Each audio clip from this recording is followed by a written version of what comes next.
Hello à tous, petite vidéo pour vous montrer comment lancer une startup sans prendre de risques financiers. Alors comment j'ai la légitimité d'ouvrir ma bouche? Tout simplement parce que j'ai moi-même lancé plusieurs petits business et une startup qui est maintenant, j'ai pris beaucoup de risques financiers dessus, qui s'appelle Sulico, et maintenant c'est plus un side business qui tourne en automatique et qui me fait des revenus complémentaires. Donc du coup, si je peux vous donner quelques tips pour éviter de perdre beaucoup d'argent, ça ferait plaisir. Bref, on commence très rapidement, il y aura 9 étapes et à la fin de ces 9 étapes, vous avez une idée très claire de lancer un premier business sans prendre trop de risques financiers et avec un peu plus de succès de gagner de l'argent. Bref, c'est parti, let's go. Première étape, on va commencer par faire une liste de toutes vos compétences. Qu'est-ce que ça veut dire concrètement? On va faire la liste de toutes vos compétences, expertise, hobby et bref de vos expériences que vous avez eues, et en vrai on va voir à qui on va pouvoir les vendre. Ça peut être par exemple des amis, des familles, des collègues, des gens avec qui vous avez déjà été en contact mais qui pourraient être vos premiers clients. Concrètement, l'idée c'est de voir si ces gens que vous connaissez, qui sont proches de vous, vous pouvez les aider et résoudre des problèmes que ces gens ont eu, que ce soit professionnellement ou personnellement parlant, pour que les gens en fait vous payent pour votre expertise tout simplement. La règle elle est plutôt simple, votre idée doit correspondre à quelque chose que vous maîtrisez et que vous pouvez apprendre rapidement.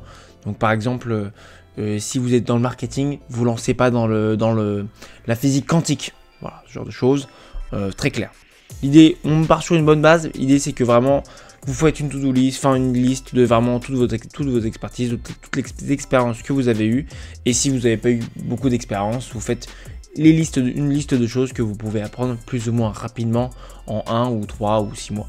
Bref, l'étape 2, elle est un peu plus complexe. Mais donc du coup, c'est d'identifier les niches où vos compétences auront un peu plus de valeur et où il y a déjà une demande. Concrètement, ça veut dire quoi? Ça veut dire qu'en fait, on va déterminer le lieu, donc en fait le marché où vous allez vendre vos services et les gens que vous allez potentiellement aider.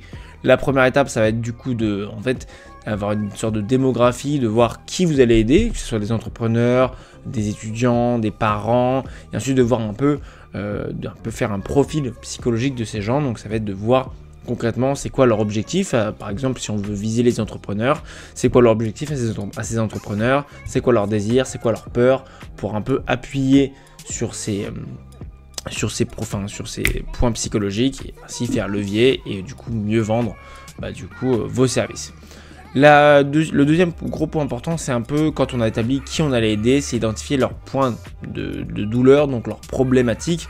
Donc c'est à partir de ces problèmes qu'ils vont en fait vouloir payer parce que eux-mêmes n'ont pas forcément de solution. Comment on peut faire une première identification? Il y a deux possibilités. Moi je trouve que c'est les plus simples.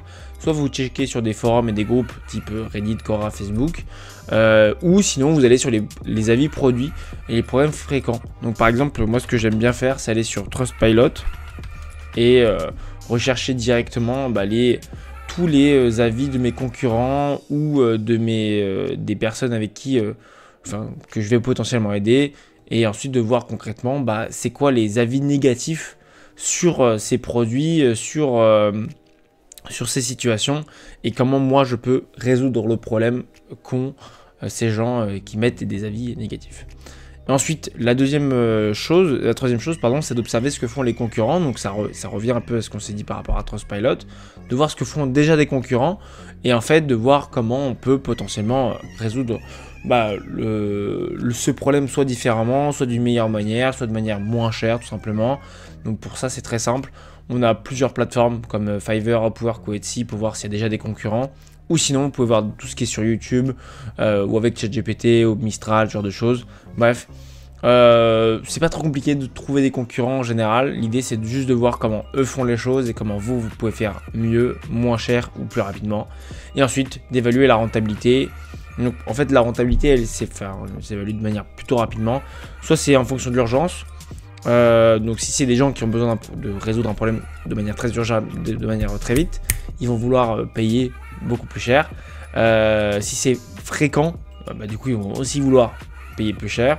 Et si vous travaillez avec des gens qui sont très aisés, du coup il y aura un peu plus d'argent à se faire, bien sûr, vous l'avez compris. La règle c'est plutôt simple, c'est de choisir une niche que vous comprenez et un problème que vous pouvez résoudre pour des gens qui peuvent bien vous payer de préférence. C'est pour ça qu'en général, beaucoup de gens font ce qu'on appelle du B2B, donc vendre à des entreprises au lieu de vendre à des particuliers, parce que si tu vends à un business, à une entreprise, bah on va te payer, je sais pas, 1000 €, alors que pour vendre jusqu'à 1000 € de service à des particuliers, je sais pas, pour un stylo qui vaut 5 €, bah il faut vendre à beaucoup plus de personnes. Donc pour la même quantité de travail, bah là tu vas vendre à beaucoup plus de personnes pour des particuliers, alors que si tu vendais à une entreprise, tu gagnerais beaucoup plus d'argent, beaucoup plus rapidement. Bref, l'idée ensuite c'est de voir ensuite, de vérifier la demande et de s'assurer que les gens dépensent de l'argent pour résoudre les problématiques qu'ils ont. Et donc ça, il y a plein d'outils faits pour ça. Il y a Google Trends, donc du coup pour faire très simple, Google Trends, c'est un outil qui vous permet du coup de voir entre guillemets les demandes, ce qui est directement demandé sur internet. Et donc du coup ça vous permet directement de voir ce que les gens demandent en temps réel sur Google. Les marketplaces, donc ça peut être par exemple Back Market, ça peut être aussi par exemple Etsy, ça peut être par exemple Upwork, ce genre de choses. Enfin, bref, toutes les marketplaces qui existent pour voir un peu si les services ou les produits existent et sont similaires. Et après de voir, comme on l'a dit, trouver des concurrents pour voir ce qui existe et ce qui est possible de faire mieux. La règle est plutôt simple, pas de demande égale pas de business, plutôt basique, plutôt simple. Étape 4, plutôt simple, vérifier la faisabilité et de s'assurer que votre idée elle est faisable. Donc elle est concrètement, il faut juste qu'elle soit entre guillemets réalisable concrètement vous en termes de vos compétences, mais aussi qu'elle soit réalisable financièrement. Donc en gros, évitez les gros coûts de démarrage. Tout simplement parce que si vous avez trop de coûts de développement dès le début, ça va trop vous ralentir, vous n'allez pas forcément faire du chiffre dès le début. Essayez de faire en sorte d'avoir des horaires entre guillemets flexibles. Donc si par exemple, je sais pas, vous lancez un freelance dans la publicité digitale sur Facebook ou sur Google, bah là c'est plutôt des choses que vous pouvez gérer de manière asynchrone. Donc vous pouvez travailler ça, enfin vous pouvez gérer ça le soir et pas forcément le jour entre guillemets, enfin de 9 à 17 quoi. Et ensuite, les lancements rapides. Donc du coup, l'idée c'est de pouvoir commencer très rapidement pour éviter de se prendre la tête avec, je sais pas, oh non, je dois avoir une certification X ou Y, oh non, je dois avoir tel tant d'argent ou tant de clients. Bref, non, lancez-vous rapidement. Le mieux c'est 7 jours, on se prend pas la tête, on check très rapidement si l'idée elle est faisable et ensuite si la niche est intéressante et si on peut se faire de la moulaga.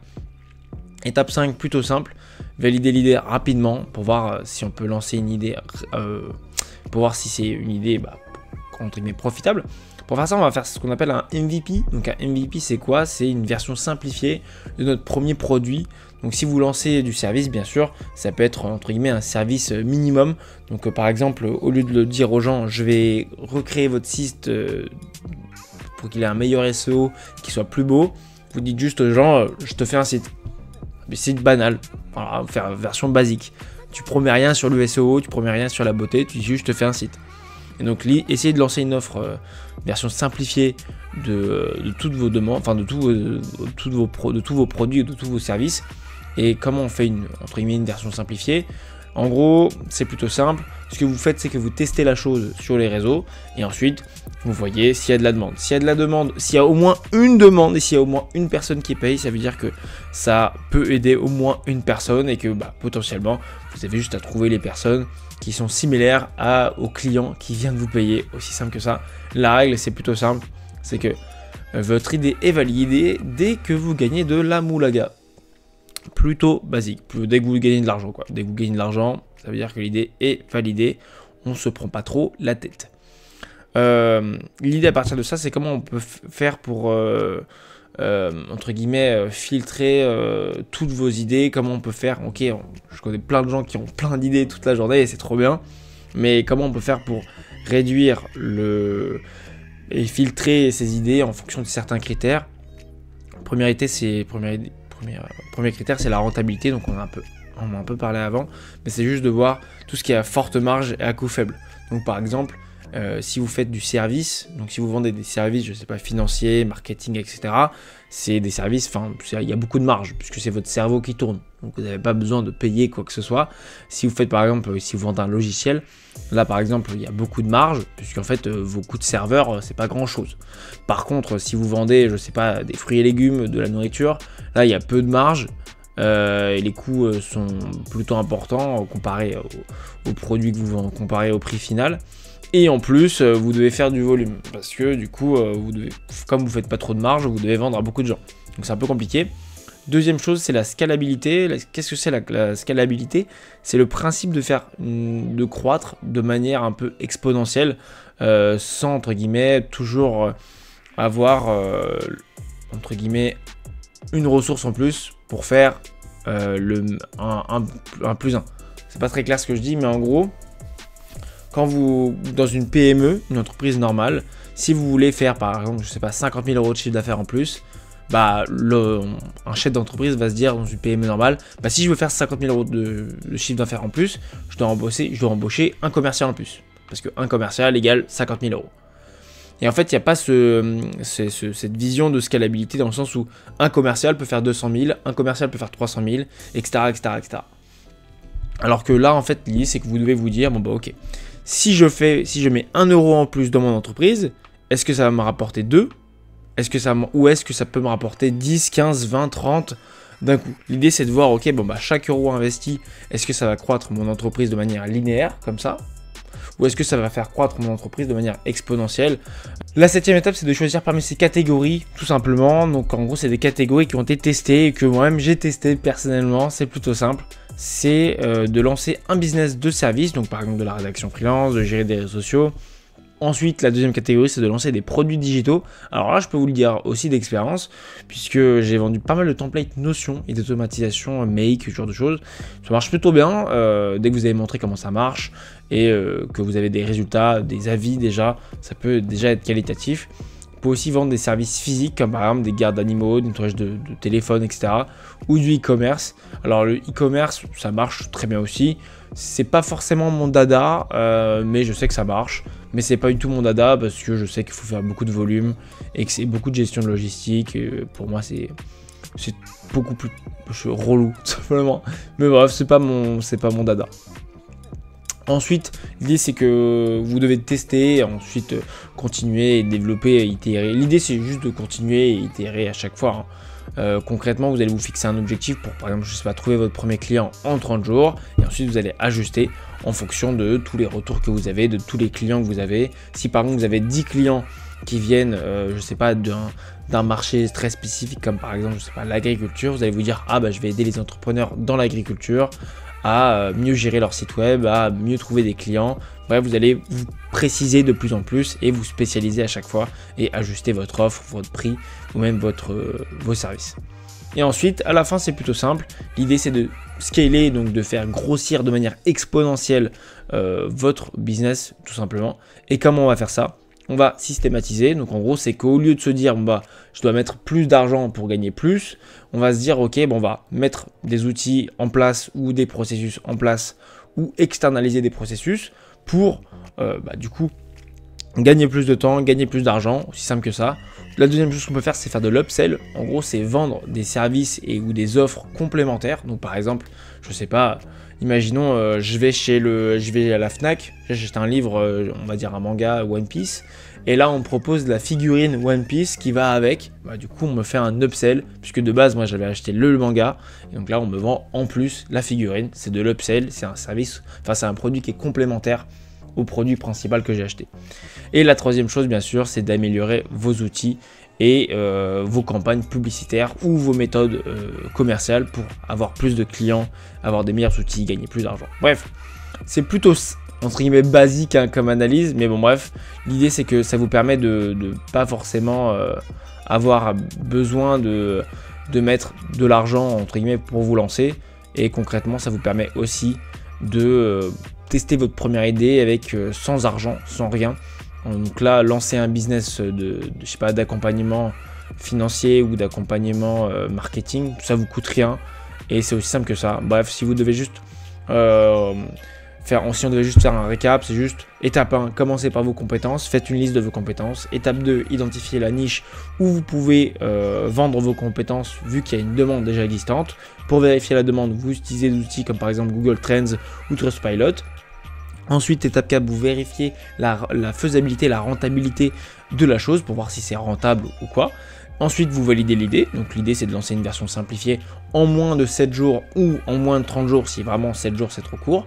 Et ensuite, vous commencez, si vous voulez, entre guillemets, à voir sur toutes les idées que vous avez fait, de filtrer vos idées pour voir celles qui sont le plus rentables et celles qui sont le plus faisables en fonction de vos compétences. Et ensuite, vous choisissez parmi des catégories qui sont déjà faites. Donc, par exemple, ça peut être du service entre guillemets à distance, du service physique, du e-commerce, des templates ou des produits digitaux. Et ensuite, par exemple, vous testez et vous lancez. Vous avez votre premier client, c'est top. Et ensuite, dès que vous avez votre premier client, vous commencez à grossir petit à petit sans augmenter vos coûts. On n'a parlé à aucun moment d'argent, tout simplement parce que vous n'avez pas besoin d'argent pour commencer. Et c'est merveilleux, c'est la hype. Vous avez juste besoin de votre email. Vous pouvez utiliser Notion ou Whimsical comme je le fais pour, entre guillemets, vendre vos services. Ou si c'est des produits, entre guillemets, physiques, vous n'avez pas besoin aussi d'argent. Vous avez juste besoin de votre téléphone pour contacter des gens, c'est la hype. Bref, si vous avez des questions, n'hésitez pas à les mettre en commentaire. Passez une bonne journée. Ciao, ciao.